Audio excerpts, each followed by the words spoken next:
This happened when I was 15 years old. My best friend Anthony wanted me to come over for the night since his parents would be gone all weekend. I rode my bike over and put it in his backyard before letting myself in through his back door. We played basically every video game he had, from FIFA all the way to Call of Duty, with popcorn and other junk food spilled out all over the floor. As the night progressed, we moved from video games to watching half a movie and getting bored to doing prank calls at close to 10 o'clock. Anthony made a few calls to different pizza places. When it was my turn, I just dialed a few random numbers in hopes to get someone at their house. On, say, my fourth attempt, I finally reached somebody. A guy with a deep and rough voice picked up, answering with a yeah instead of a hello. Anthony's laughing in the background made me stumble with my words mid-sentence, ultimately cracking up into laughter. I had never done a prank call, so I sucked at it. The guy on the other end was silent. I regained a straight face and tried to continue with the call. It went something like this. Sir, would it be alright if I borrowed one of the wheels from your car? What's your name, kid? My name is Bob. Really? You sure it's not Anthony? It hit me like a brick. I looked up at Anthony, whose face was noticeably full of fear. I hung up the phone, not wanting to be on the line with whoever that was for another second. Anthony, who the hell was that? I asked him. I don't know, he told me. Does your caller ID info display your name or something? No, it shows my dad's name.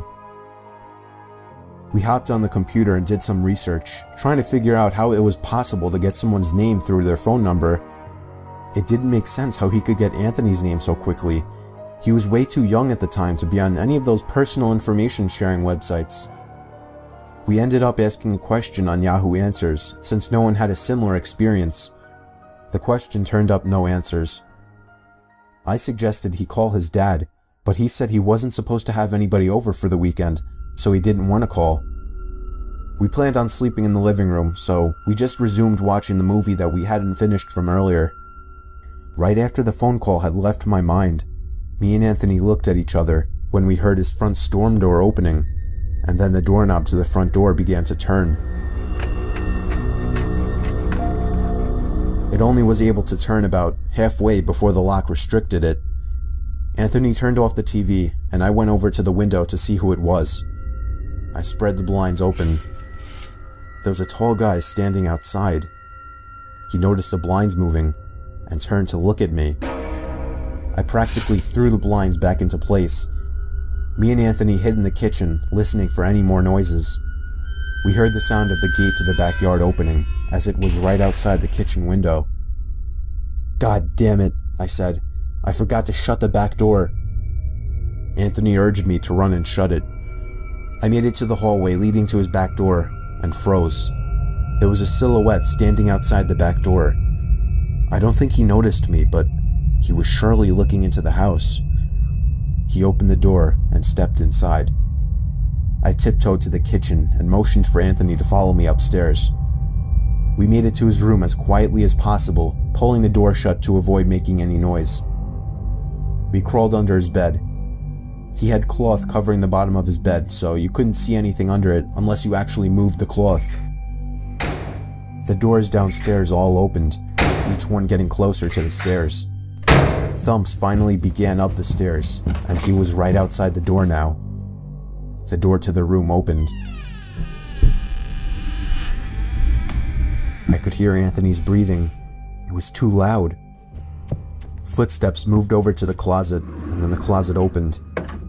I could hear the coat hangers being slid around as the fabric of the jackets and coats rubbed against each other. Footsteps moved over to the bed and stopped. I felt like my heart was about to explode out of my chest. Anthony's breathing was too loud. I had to cover his mouth with my hand. Nothing but silence in the room now.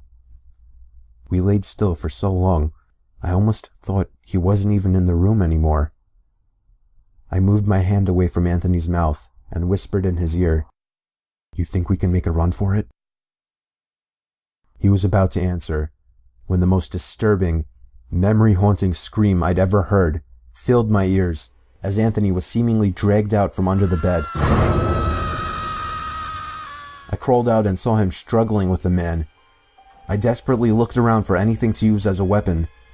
I settled with the screwdriver sitting on his nightstand. I hurried over to the man and drove the screwdriver into his back. He let go of Anthony as he let out a scream of agony, giving us time to get the hell out of the house. Running onto the road would give away our position too easily. It would take too long to make it to his neighbor's house. We dove for the tree line in the woods and took cover behind a bush, watching the house. The back door opened as the man stepped outside, looking around the backyard. He then looked out to the woods. I felt his eyes pass me as he scanned through the tree line. It seemed that it was too dark for him to see us. Then, he turned his head back in our direction. I ducked behind the bush. "Joe, he's coming." "What?" "Dude, get up, we gotta run." He was right. The man was approaching us fast. How could he have seen us? We ran through the woods with the leaves crunching under us, giving away our position. When Anthony tripped over something, I crouched down with him, hoping we had run far enough. Not even 20 seconds later, oncoming footsteps from the direction we were running from came fast. They slowed down only 2 trees away from us, as we lay face down in the leaves. Moments later, the footsteps take off in another direction. We waited until we could no longer hear them, and took off back in the direction of the house. While running, over the sound of leaves crushing and my heavy breathing, I could swear I heard leaves crushing from behind us. We made it back to his backyard, into his house, and this time remembering to shut the back door. We were now able to call the police. Anthony stayed on the line with them, while I patrolled the back windows, making sure nobody was out there. It was so dark though, I couldn't see anything. So I did something that seems stupid today. I turned on his backyard lights, and immediately in the distance, over by the woods, I saw him, standing in front of a big tree. He turned off back into the woods and disappeared out of sight. That was the last time me or Anthony ever saw him. I would be lying if I told you we heard the occasional knocks at our windows or something cliche. No, that was it. 5 years have passed and nothing has happened. Do I wonder if it was somehow linked to the prank call? Maybe. Does it make sense? Not really. But yeah, this was the story of how me and my still best friend Anthony almost died during a break-in.